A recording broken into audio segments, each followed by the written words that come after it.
오랫동안 풍문으로만 여겨졌던 이야기가 결국 사실이었던 것으로 드러났습니다. 최근 사우디아라비아군에 한국의 천무 다연장 로켓이 배치된 모습이 최초로 확인되면서 방산업계에 엄청난 화제가 되고 있는 건데요. 그동안 사우디의 천무 수출이 공식 확인되지 않았기에 한국을 비롯해 전 세계 방산업계에선 이에 대한 추측만 난무했던 상황이라 깜짝 놀랄 수밖에 없었습니다. 군사 전문 매체 제인스닷컴에 따르면 사우디 국방부가 4일 공개한 군 수뇌부의 접경지역 부대 방문 영상에서 천무의 모습이 선명하게 담겼는데요. 앞서 사우디 국방부가 SNS에 공개한 사진인 파이아드 빈 하메드 알루아일리 총참모장이 예멘 접경지역 부대를 방문한 장면에서도 천무 MLRS 두문의 모습을 볼 수 있었습니다. 이렇듯 이번에 사진에서 확인된 천무 두문에는 사우디 육군 상징과 함께 878과 885 번호가 각각 찍혀 있어 여러 대가 이미 사우디 왕립 육군에 실전 배치된 것까지 확인됐습니다. 최대 사거리가 80km인 고성능 정밀유도 무기체계 천무는 자동화된 사격 통제 체계로 60초 안에 12개 표적의 로켓탄 12발을 쏠 수 있으며 방탄 기능을 갖췄고 화생방 집단 보호기를 장착했습니다. 230mm급 유도탄과 무유도탄을 발사하며 130mm급 포드화탄과 미군 MLRS탄 발사도 가능하는 등 군단급에서 요구하는 강력한 화력을 제공합니다. 그런데 사실 작년 3월 사우디 국영통신인 SPA로부터 사우디 국방부가 하나에어로스페이스로부터 천무 체계를 도입하는 1조 400억 원 규모의 계약을 체결했다는 보도가 나왔었지만 사우디 국방부가 침묵하면서 진실은 베일에 쌓여 있었습니다. 사우디 국방부 요청에 따라 하나 역시 침묵하고 있었기에 최근 파야드 총 참모장 천무부대 방문 영상으로 천무 수출 사실이 최초로 드러나게 된 건데요. 당시 외신은 작년 초부터 방사청 내부 문서를 통해 사우디의 천무 제작 기술 이전과 발사대에 장착하는 관성 센서 제작 기술 등 다양한 기술 검토 의뢰가 진행됐다는 사실을 보도하기도 했습니다. 또 작년 11월 우리 정부에서 하나에어로스페이스 공장을 시찰하는 과정에서 언론에 노출됐던 사막형 천무가 당초 추측이었던 UAE 추가 공급용이 아닌 사실은 알고 보니 사우디일 것이었다는 대반전이 숨겨져 있었습니다. 앞서 UAE에서도 예멘 후티 반군 퇴치를 위해 K239 천무를 도입해 운용 중이었는데 이 때문에 사우디에서도 급히 가져간 것으로 보이는데요. 그것도 그럴 것이 사우디와 UAE는 2015년 이후 예멘 반군과 수년간 전쟁을 지속하고 있는 중으로 예멘 반군은 2018년 탄도미사일과 무인기로 사우디의 대규모 정유시설을 공격하기도 했습니다. 앞서 UAE의 경우 미국의 하이마스도 선택할 수 있었지만 이를 불만족스럽게 생각해 천무를 택한 건데 하이마스는 미국의 중동 정책에 따라 언제든 군수 지원은 물론 운용이 금지될 수 있어 완벽한 선택이었던 것으로 평가받고 있습니다.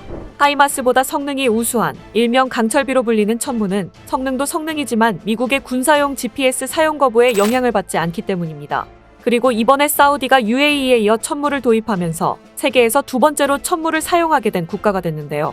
여기에 더해 작년 말에도 폴란드가 5조 원 규모로 천무 288문을 도입하는 계약을 체결하면서 해외 운용 부대가 순식간에 3개국으로 늘어나게 됐습니다. 그런데 사실 폴란드의 경우 우크라이나 전쟁에서 러시아군을 정밀 타격하며 전세역전에 결정적인 역할을 했던 하이마스를 선택할 수도 있었을 텐데 천무를 선택한 특별한 이유가 있었는지 궁금하기도 한데요. 실제로 세계 방산업계에서도 하이마스 위력을 옆에서 지켜본 폴란드가 최종적으로 택한 게 하이마스의 경쟁 무기인 천무라 그 이유에 대해 답을 듣고 싶어 했던 게 사실입니다. 폴란드 매체 폴스카 타임즈에 따르면 앞서 마리우시 부아슈차크 폴란드 부총리는 한국과 K239 천무 다연장 로켓 도입과 공동 개발에 대해 논의하고 있다며 포병이 중요한 역할을 한다는 결론을 내렸다고 밝혔는데요. 일각에서는 폴란드 부총리의 발언을 두고 미국을 압박하는 카드로 천무를 사용했다는 추측도 있었지만 부아슈차크 부총리가 직접 미국의 요구사항이 너무 많았다고 밝히면서 의문점이 해소됐습니다. 이렇듯 폴란드가 하이마스를 제쳐두고 천무를 선택했듯이 객관적으로 하이마스보다 천무가 더 좋은 이유가 존재하는데요. 우선 천무와 하이마스는 공통점도 많은데 실제로 이들은 방열부터 발사까지 모두 디지털화된 사격 통제 장치를 보유하고 있어 버튼으로 사격이 가능합니다. 또 발사 포드 형식으로 이뤄지는 재장전 방식을 취하고 있으며 양측의 동등한 사정거리와 탄도 위력을 보유했다는 공통점이 존재합니다. 여기에 더해 서방 국가에서 쓰이는 다연장 로켓 중 정밀유도 로켓과 전술미사일을 함께 운용하는 기종은 하이마스와 천무뿐인 것으로 전해집니다. 그런데 이 둘 사이에서도 차이점이 존재하는데 화력은 우수하고 비용 부담이 낮다는 점에서 천무의 경쟁 우위가 뚜렷하다는 평가입니다. 실제로 구경은 천무가 239mm, 하이마스는 227mm로 천무가 10mm 더 크며 하이마스는 6개 포를 하나의 미사일로 발사하지만 천무는 기존 구룡의 130mm 로켓과 호환 가능해 고버전 포탄까지 활용할 수 있습니다. 또 발사대 기준으로 하이마스의 가격은 6, 70억 원에 달하지만 천무는 3, 40억 원대로 2배 가까이 차이가 나지만 천무가 발사되는 로켓은 훨씬 더 많아 가성비가 높습니다. 즉 폴란드와 같이 위기 상황에서 급하게 많이 도입해야 하는 경우라면 천무가 엄청나게 매력적으로 다가올 수밖에 없는 상황인 겁니다. 이렇게 강력한 무기 시스템인 천무는 새로운 유도 로켓 개발을 알리면서 하이마스를 쭈구리로 만들 예정인데요. 군 소식통에 따르면 조만간 천무의 신형 239mm 유도탄 개발이 착수할 예정으로 현재보다 더 높은 정확한 사거리를 가지기 위한 기술 과제가 시작될 것으로 보입니다. 여기에 더해 해병대의 상륙 장갑차에 천무 미사일 발사대를 장착하는 등 천무의 해병대 화력 지원 기능도 추가될 것으로 보입니다.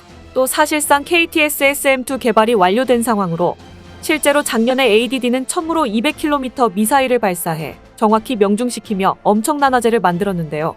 이로써 사거리 80km로 알려졌던 천무가 사정거리 3배에 달하는 목표물을 정확하게 타격할 수 있다는 걸 눈으로 확인시켜주며 하이마스보다 낫다는 세간의 평가를 입증시켰습니다. 물론 하이마스도 300km급 사거리 전술탄도미사일 에이트킴스를 발사할 수 있지만 직속탄도를 사용하고 있기에 사실상 이를 수출하기엔 어렵다는 평가입니다. 또 하이마스-S는 에이트킴스 전술미사일은 1980년대에 개발된 노후 기종이지만 KTS-SM2를 개량한 천무 탑재 전술미사일은 최신형으로 우수한 성능을 지닙니다. 이렇듯 이번에 천무 수출이 공식 확인되면서 앞으로 한국과 사우디는 긴밀한 국방관계를 구축하며 협력을 강화할 것으로 보이는데요. 실제로 작년에 방한한 무함마드 빈 살만 사우디 왕세자는 사우디가 추진하는 국방혁신과 관련해 앞으로 한국과 해야 할 일이 많을 것 같다며 무기산업 협력에 대한 강한 의지를 내비쳤습니다. 실제로 사우디의 경우 향후 10년 동안 무기산업을 기하급수적으로 확장하는 걸 목표로 하는 동시에 미국산 무기에 대한 의존에서 벗어나 새로운 공급처를 뚫으려고 하는 만큼 한국에게도 많은 이득을 안겨줄 것으로 보입니다. 빈살만 왕세자는 비전 2030 프로젝트를 통해 7개 국정과제를 선포했는데 여기엔 방산자립화라는 과제도 속해 있으며 2030년까지 전체 무기 구매 예산 50%를 자국산 무기로 대체한다는 계획입니다.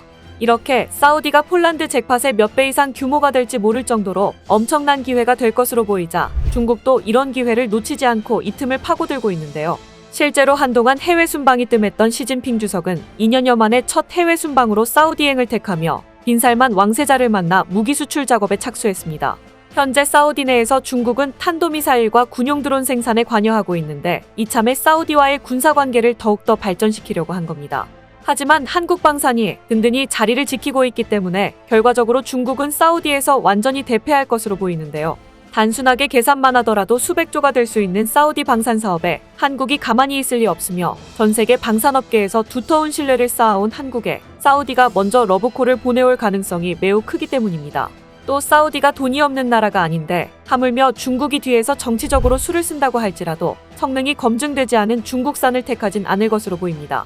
사우디에서 시작된 한중전쟁은 아직 시작도 안 했지만 이미 승자가 정해져 있는 것 같습니다. 오늘 준비한 소식은 여기까지입니다. 댓글을 통한 여러분들의 많은 의견 기다리겠습니다. 시청해주셔서 감사합니다.